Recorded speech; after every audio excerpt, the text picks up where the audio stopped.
अगर आप भी हैं खेसारी लाल के फैन तो हो जाइए तैयार का खेसारी लाल यादव का फिर से नया ब्लास्ट गाना लेकर आ रहे हैं Khesari Lal Yadav back to back Dimple Singh और खेसारी लाल के साथ में।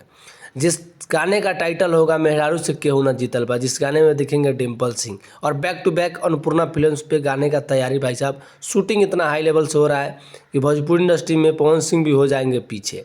अखिलेश कश्यप का कहर काफ़ी जोरों शोरों से चल रहा है। अखिलेश कश्यप और खेसारी लाल यादव एक साथ हो जाए तो समझिए भोजपुरी इंडस्ट्री एक तरफ और खेसारी और अखिलेश कश्यप एक तरफ हो जाते हैं। और आप सब बता दूं गाना लेकर आ रहे हैं, गाने का टाइटल है मेहरारू से केहू ना जीतल बा।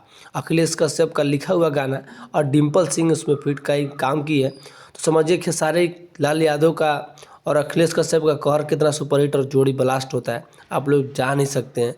और आप सबको बता दूं कि बहुत जल्द आप सबके बीच में कॉमिंग सॉन्ग में लगा दिया गया है, यानी कल या परसों आप सबके बीच में सुनने को मिलेगा। तो इसी तरह का वीडियो देखने के लिए भोजपुरी प्लेटफॉर्म चैनल को सब्सक्राइब करें।